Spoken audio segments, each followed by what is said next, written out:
Hello, everybody. So today is going to be more serious than yesterday, but yesterday was actually very serious in its own way. And I'm going to talk about the problem of early disease detection, and especially of early cancer detection. And I will focus on early breast screening and prostate screening.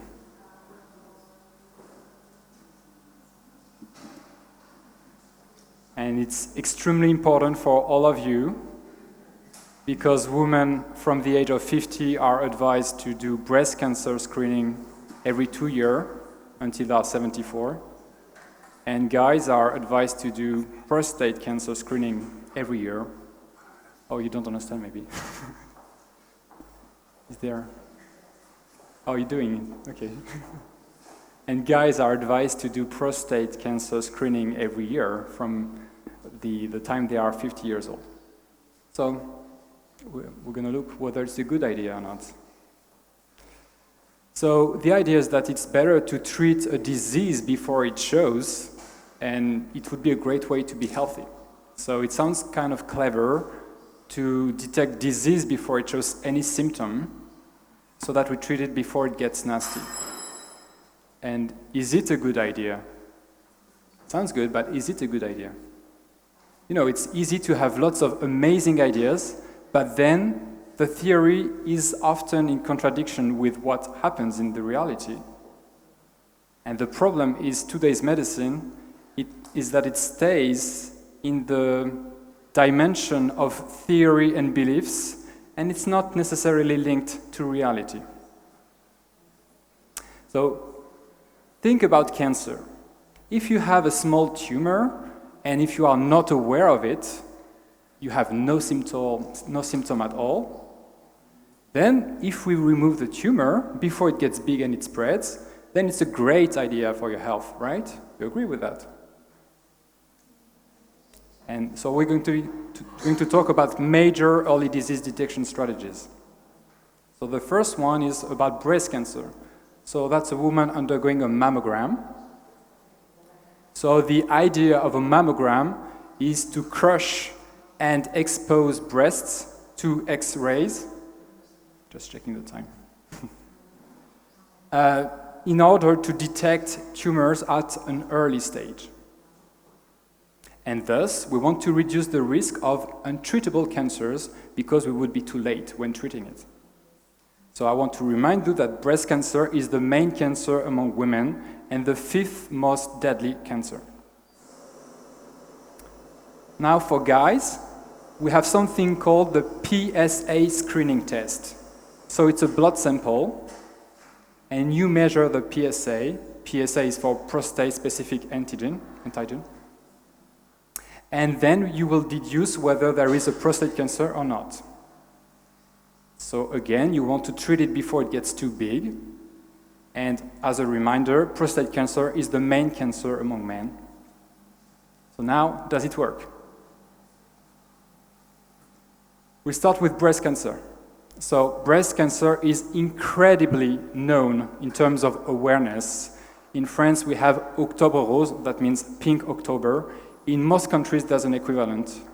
And we have many women dressing in pink and running to raise awareness about breast cancer and all that, and it's extremely big. And it's a very sexy consensus.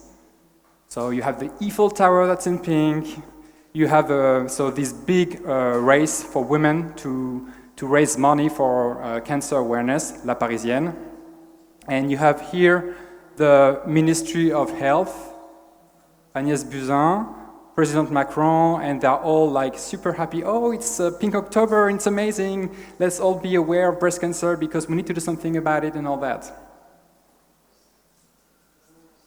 And this is Cristina Cordula. She's a quite famous Brazilian French model. And she was this year and a few years ago, for a few years, like the godmother of the pink ribbon of this Pink October thing in France. So nowadays, in France and in most Western countries, it is admitted that breast cancer screening is very useful and saves lots of lives. That's what we all believe. So, as I said earlier, it's a breast screening once every 2 years from the age of 50 to the age of 74. And if you don't agree with that, the belief, then either you are an idiot or a very dangerous person. You are not allowed to disagree with that. In France, there is some kind of censorship, and it doesn't allow any views that contradict with the main opinion on breast cancer screening. So I decided to interview an idiot, Gérard de Lépine, a very big French oncologist. So he's a very knowledgeable oncologist, so cancer specialist. He's a medical doctor, and he's extremely amazing because he knows how to think, which is not very common in the medical community. So he knows how to think, and he knows what it means to study epidemiology and how to understand numbers. Most medical doctors never read research papers because they don't even understand what it means, and they don't even care actually because they have never been told that research evolves, that epidemiology is a science. They just learned at school, and that's unfortunate, that for a symptom there is a medicine, and that if the authorities say something, then it's right. That's the only thing they have learned. So I interviewed him. It was a pretty big video, and he told me that the basis of this breast cancer screening was flawed from the beginning. So there was a big research on breast cancer screening. So the research on which organized breast cancer screening is based was biased from the beginning. Actually, the guy who was at the origin of this research, Laszlo Tabar, has blatant conflicts of interest. He was, and he is still a radiologist, and he's promoting his techniques of breast screening, and he worked for a medical imaging company. So they wanted to sell their software, and they wanted to sell their medical equipment for radiologists all over the world to do breast screening. You understand? It was not for health reasons, it was for money reasons from the beginning. And so this is the big flaw. The problem is that early breast cancer detection detects tumor that would never have grown. We call those dormant cancers, and they cannot make the difference between harmless cancerous lesions and dangerous tumors. There's no way to see whether it's dangerous or not. But once you find out there is something that's cancerous, you want to treat it. So I interviewed another idiot. So she's a radiologist, extremely clever, seriously, one of these few pragmatic radiologists who know what they are doing, and she's very anti-mammograms because she knows how bad they are in terms of early detection. They are interesting once there are symptoms, once there is a cancer for sure, then it's interesting. But before that, it gets dangerous. Why? So here on the first graph, you see that cancers don't grow the same way, and there are actually 5 different types of cancer. So some cancers are super fast. These ones are very dangerous. They grow big in a matter of weeks or months. Some of them are slow. They will take time, but they grow whatever happens, kind of. There are very slow cancers which kind of stay the same and will never be really a problem. And you also have stagnating cancers, so it's just the same all the time. It's tiny and it stays tiny for a long time. And finally, you have disappearing cancers. So it's small tumors that never cause any symptom and just disappear. And it's common, it's very common. And so these last 3 forms, very slow cancer, stagnating cancer, and disappearing cancer, they do not lead to any palpable tumor, so you don't feel it. They don't lead to any pain, and they don't produce metastases in the end, and they don't lead to death, neither. So they are not dangerous at all. And when we do breast cancer screening, With the rapid cancers, since you do a mammogram every 2 years, there's a high chance that you miss the cancer because you arrive too late with the screening. And you would have symptoms, you will feel it anyway. For the slow cancers, you will catch them with the screening, so it appears that it's good, but the woman would have felt it anyway, so they would have consulted a doctor at some point. And for the 3 last cases, the screening is totally useless because it doesn't lead to any symptom, any problem, or even death. But when you do the screening, you see all of these 4 types of cancers. So what happens when we compare 2 groups of 2,000 women, so the first group without screening and the second group with screening? When you have a group of 2,000 women, so over a 10-year period, without any screening, you will have in the end 5 deaths because of breast cancer. So it's not a lot, but it's a number. And when you do, so that's according to a big study like from Denmark and Sweden. And when you examine, when you see things for the group with screening, this is what happens. You extend 1 life out of 2,000. You still have 4 deaths by cancer. So you could say, wow, not 5 deaths by cancer, but 4, which means a 20% reduction. That's a lot. But you have 200 false alerts. That means women who receive a mail saying, oh, we're really sorry, there's something wrong, come again. And so it's like panic and all that. Like totally useless, but 200 false alerts. And then you have, and that's a very big issue, 10 overdiagnoses. I'm going to come back on that on the next slide, because you need to understand what it means. And you will have 1 life shortened because of the treatments. So in the end, you have 5 deaths, so the same number of deaths, and many people who panicked for no reason. So there's it doesn't save any life at all. So that's over a 10-year period. So now I'm going to explain what overdiagnosis means and what is overtreatment. So when you diagnose someone with a cancer, and when this cancer with no symptom would never have been a problem, this is called overdiagnosis. So that's when you see something and you're like, oh, there's something, so we need to do something about it. But actually, there was no emergency, there has never been a danger, and there will never be a danger as well. And when you treat someone for harmless cancer, as if the cancer was very dangerous, this is called overtreatment. And you can't know whether you are overdiagnosing or not. It's only epidemiology studies that can show that when you compare groups of people who do the breast screening with people who don't.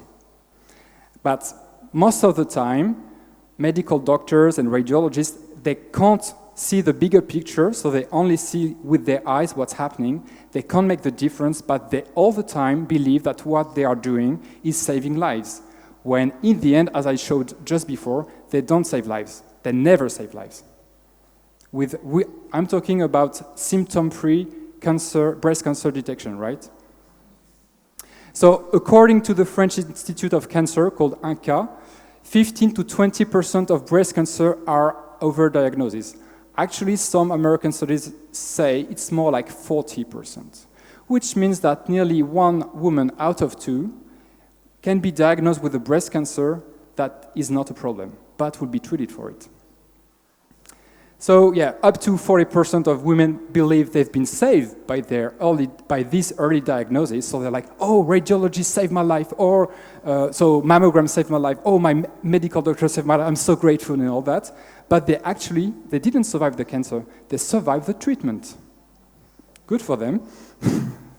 So I want to remind you as well what it means to treat a breast cancer.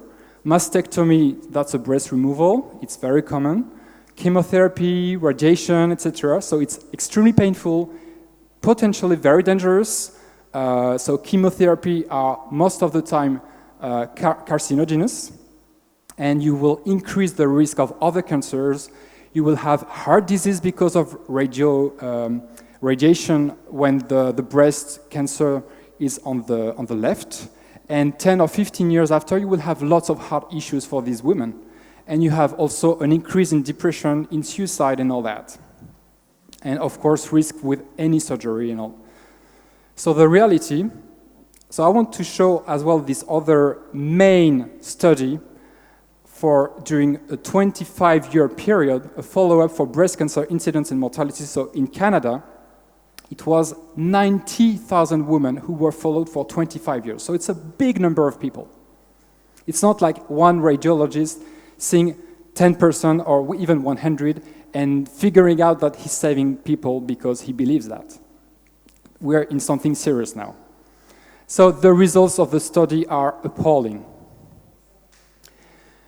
So this is just a graph showing the probability of survival and whether you are in the control arm, which means people who don't do the screening, and people who are in the mammography arm, so women who do the mammography.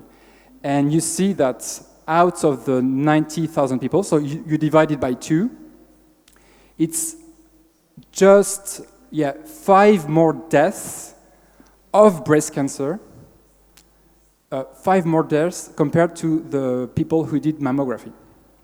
So that's where you're like, oh, there's a slight decrease in death of breast cancer for women who do mammograms compared to those who don't. So it's hardly viewable, but just 5 people out of 90,000. Oh, sorry, 45,000, since it's the half. So breast cancer screening hardly reduces breast cancer specific mortality. So it means that you hardly reduce the number of women dying because of breast cancer. Now, but there is actually an increase by 20% of mastectomy.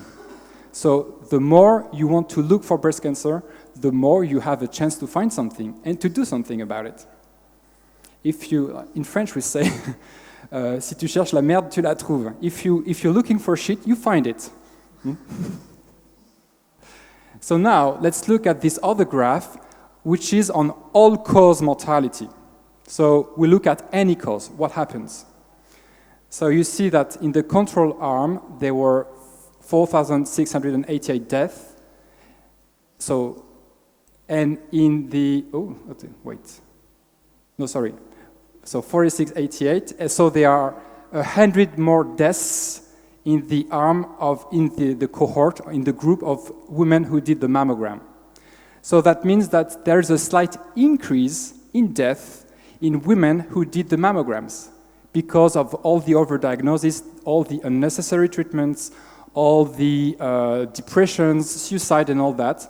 So when you look at it with a bigger point of view, with a bigger perspective, you discover that you are killing women when you do mammograms because of the wrong results. So there is an increase in all-cause mortality in the group of women who underwent breast cancer screening. So it's not saving lives, it's killing people. And it's creating lots of unnecessary treatments, and it's big money for the cancer industry.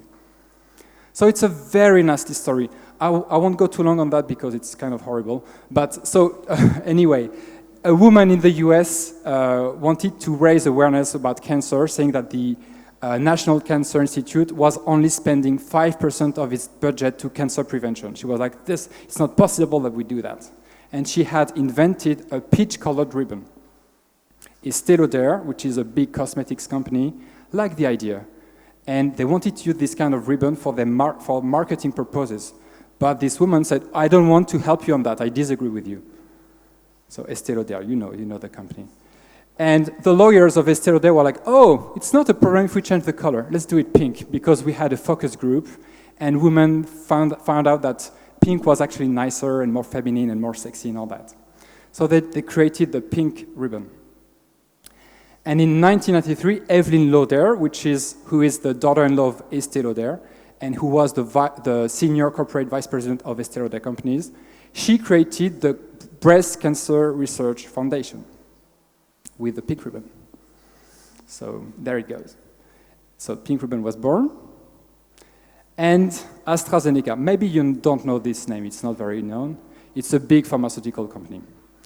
In 1985, so this company partnered with the American Cancer Society to create what is called the National Breast Cancer Awareness Month. So AstraZeneca is a company that sells breast cancer drugs, such as Novaldex, which is very known, and that's tamoxifen. And a few years after the creation of this National Breast Cancer Awareness Month, they started stressing the importance of early screening. So there was no evidence that it was helping, but they thought it was helping, plus it was kind of, if you think about it, it made sense. So their message was breast cancer is good for women. And now they have managed to have breast cancer early detection become mainstream. So it's good for the image of AstraZeneca, it's good for the image of Estée Lauder, it's good for their revenues as well, up to 40% over treatment, so that's good money, I mean. So it's very interesting money-wise. And so now they are proud sponsors of this National Breast Cancer Awareness Month and all its derivatives all over the world. And they have a good image, so we call this pink washing. It's a new word they use in the US, when a company uses a pink ribbon to promote its products and at the same time get a good image. And it's funny because Estée Lauder is a cosmetics company that sells cosmetics containing pretty dangerous cancer-causing endocrine disruptors.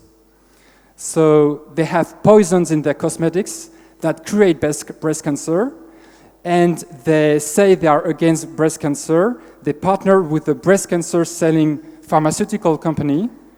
They make huge sums of money while having a good image. It's the perfect brainwashing, perfect lie.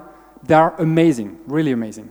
And everybody believes them, especially uneducated medical doctors and radiologists who cannot think by themselves unless they eventually read scientific papers, which they never do, or hardly. So yeah, good image, good money, while killing women because of its products and the cause it defends. Plus, they have all these women running in pink for them, so helping promote their crap, and women are happy with that. So my conclusion on breast cancer, if you have no symptom whatsoever, do not undergo breast screening. It brings more problems than potential benefits, and overdiagnosis and overtreatment are a big flaw inherent to breast cancer screening. And actually, the better the medical imaging, the worse. Because if you have like amazingly sensitive medical devices, then you will discover even more small tumors that are totally useful to discover. It's okay to have cancerous lesions that don't move in your body or that will stay for 50 years. It's not a problem. So today's marketing from Pink Ribbon and the National Breast Cancer Awareness Month, so not only they totally brainwash people, so lots of celebrities get fooled by the messages and become ignorant promoters of a cause that does not serve women. So it's time to think more before taking action based on nonsense and no science. And I wanted to add, by the way, that there are many natural, easy ways to do something with cancer as well. So it's not, the answer is not only in drugs. So yeah, beware of pinkwashing and become the master of your health. And now I want to say some words on prostate cancer because it's even worse. Sorry about that. So this is an ad from France saying, it's kind of funny and bizarre as well. Them with this finger saying, oh, you need to do a digital rectal examination. Okay, that's really nice. Okay, all of them are like medical doctors and professors. This one is Michel Simès. He's a very well-known French medical doctor.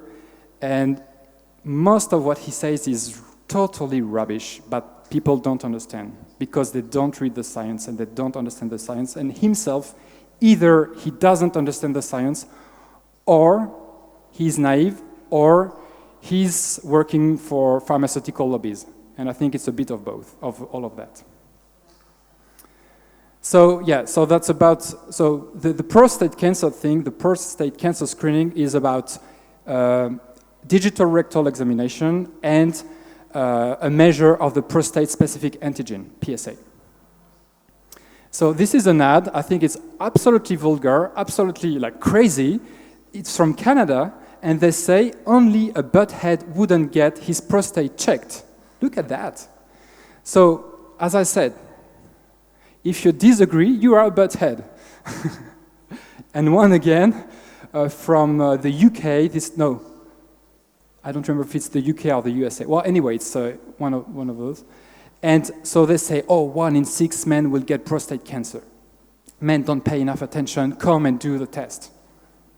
And what I want to say is that current medicine is based on beliefs rather than science, and it uses a lot fear, guilt, and shame to manipulate people. It's a perfect way. Especially fear is a great way to manipulate people, and they do that perfectly. What's the truth now? So, first of all, very few people are aware of that. No single national health institute in the world recommends prostate cancer screening. None of them. Only the urology societies do. It's a big source of money for them. So, and there is no evidence that digital rectal examination is of any use. There's no science to back this. So, and the figure is this one: 16% of men will have prostate cancer in their life, but only 3% will die from it. So it's not a very dangerous cancer. And most prostate cancer grow very slowly. Very few are aggressive, but biopsy cannot make the difference. So actually, I said for breast cancer, it was a 40% overdiagnosis. For men, for prostate, it's 80%, which means that 4 out of 5 prostate cancers will never evolve during a man's lifetime. It doesn't evolve, it doesn't change. And actually, when you look at the figures, it's quite interesting. They did like autopsies of dead people who died from something else than cancer. And they discovered that 70% of men above 70 years old have prostate cancerous lesions and they had no sign or symptom. So we can say that as an older man, it's normal to have cancerous lesions in the prostate. It's not a problem, it's normal. So all men with prostate cancerous lesions will die, but very few will die of prostate cancer. So prostate cancer is not really a problem for most people. And actually, the American researcher, Dr. Richard Ablin from the USA, discovered the PSA in 1970, and he saw it as a good marker to follow prostate cancer. Once it's for sure that you have a prostate cancer. But he said, and he still says, and he's very angry, that PSA, it's not a good marker of prostate cancer. It's a good predictor of a prostate cancer recurrence. After treatment for prostate cancer, if the PSA level increases, then it shows that some cancerous tissue was left or that it is spreading. But PSA should not be used to diagnose prostate cancer. That's what even the PSA discoverer says. And he said it many times. So this is the guy. And so I'm reading what he said in The New Scientist in 2014. I hope to expose how the urology community and drug industry misuse the PSA test, putting money over the best interest of patients. I also want to show how the US Food and Drug Administration failed in its duty to the public. Its advisors warned that routine PSA screening would cause a public health disaster, but it was approved under pressure from advocacy groups and drug companies. So the FDA and the urologist people didn't require the PSA screening to help men, but to manipulate them, to control them, to treat them for no reason. So now we have, it's not only pink ribbon for women, we also have Movember for men. So men growing their mustache in November to raise awareness about prostate cancer. So forget about that. It's crap as well, of course. Yeah, so what's the conclusion? It's pretty straightforward. So cancer screening is a very bad good idea. It's a very bad good idea. Early cancer detection for the two main screen cancers, so breast and prostate, shows no benefit to patients whatsoever. There is little to no reduction of specific mortality. So it means that it doesn't decrease the death from breast cancer or prostate cancer, or hardly. But it will increase a little bit the all-cause mortality for people who do the screening. There will be an increase in surgery, in side effects, and in treatments. And so overdiagnosis is tremendous, and if you look for troubles, as I said earlier, you will get troubles. So if you have no symptom, don't do cancer screening, and this probably actually applies for most cancer screenings. So I don't have the time to talk about it, but it's the same for bowel cancer, for instance. The screening brings more harm than good. So I hope you want to be responsible for your health, so take care of your health. Don't let others decide what's good for you.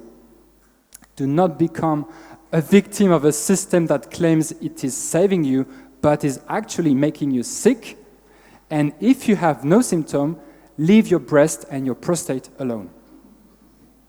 So this is quite an interesting picture. This is what we are doing to most women. We are trying to kill with like a massive machine gun a very kind of lazy, sleeping devil. This devil is not dangerous most of the time. Yeah, so one last thing. Yeah, oh yes. So I interviewed this cancerologist, this oncologist, Gérard de Lépine, and him and his wife did studies on the Gardasil. I'm sure you've heard of it.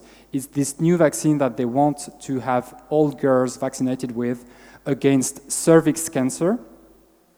So they say it's going to help decrease the rate of cervix cancer, and actually it doubles the risk of cervix cancer.